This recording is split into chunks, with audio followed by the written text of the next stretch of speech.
that when you look at people that have become successful and people that have got to specific levels, sometimes when you're only just starting off your journey, it's really hard to see yourself in that position.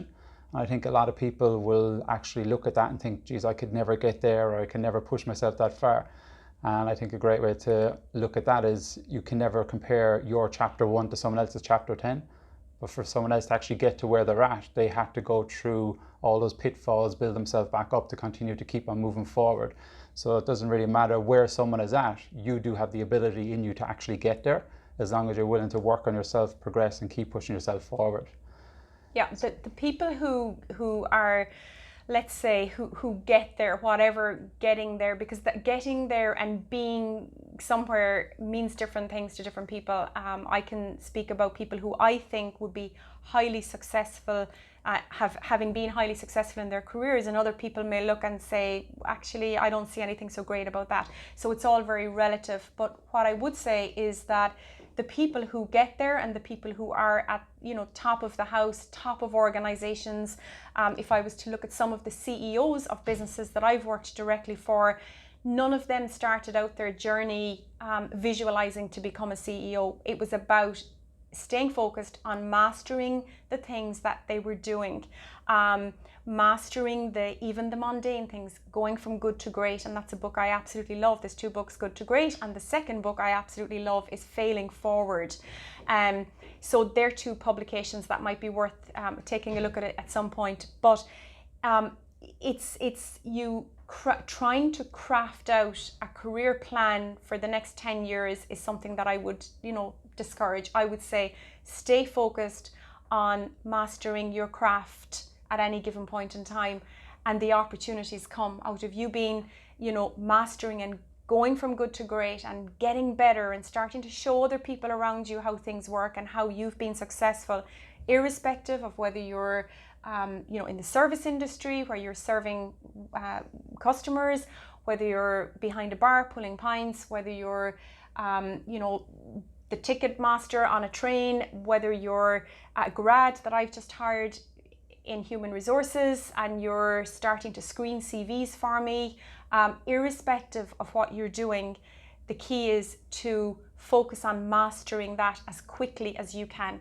And that becomes very evident very quickly in a business, irrespective of what you're doing. I suppose, yeah, and the more skills then you actually start to master, the more it's going to allow you to progress, because no matter what you pick up and what you learn is going to actually help you in other areas as well moving forward.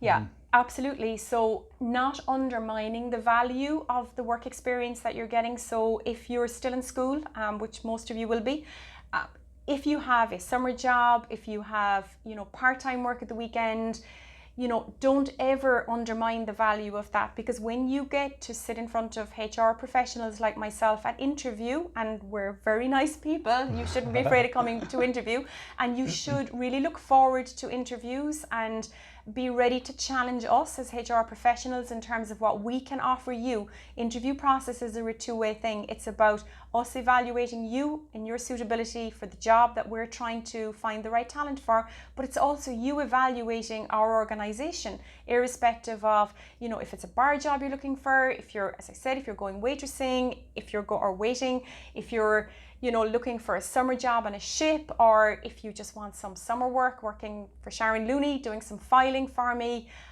Don't be afraid to ask enough questions to be sure that is this going to help and support the vision that I have for my career? Is it going to help me pay my bills for the summer? And don't ever undervalue the experience that you're getting in those jobs. So if I take as an example, if you're doing the filing in my function, you need lots of attention to detail. You need to be coordinated to be able to be here on time. You need to demonstrate to me that you've got good communication skills, that you can say, Sharon, I don't understand what you're asking me to do. Can you help me here?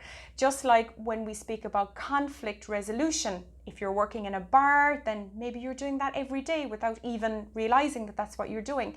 So helping, firstly, valuing every piece of work experience that you get is of value, and is of value irrespective of the type of role that you're eventually going to aspire to. So if you need help in articulating the skills that you're gaining, then reach out to your career guidance teachers. Tell them what you've done during the summer. Tell them what you're doing at the weekends. And when they're helping you to craft the CV, then they will help you to use the language maybe that HR professionals like me are looking for when we look at a CV. And I'm looking for somebody who's got good communication style, somebody who's got good attention to detail, that you can say, yes, I worked for you last summer and my attention to detail was sharp, that you didn't need to hopefully redo that filing that I've already done for you. So it's about recognizing skill. And I think, Steve, when you asked about some of the challenges that we face in the workplace, it's about realizing the value of the things that we're doing every day and writing down the skills that we're gaining every day. And that helps us with our self-worth, and that helps us to realize, hey, you know what? I may have all of these skills after all. So sitting down and really consciously and intentionally understanding the skills that we're gaining every day through life experiences, through, relationship challenges that we might have had to work through, family issues that we might have had to work through.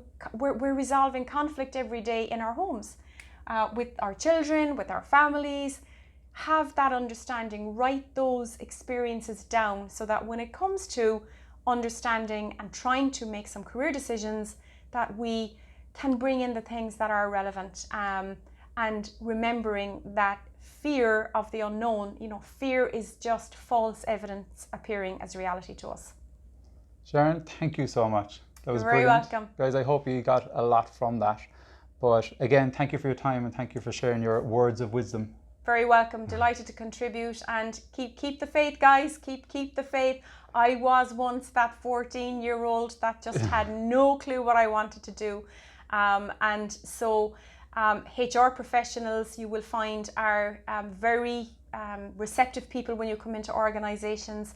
So if you know any HR professionals, reach out to them. They will be absolutely more than happy to help and support and supplement the support that you're getting in your schools, through your career guidance counsellors, through your teachers, and just keep moving. Awesome. Thanks, Steve.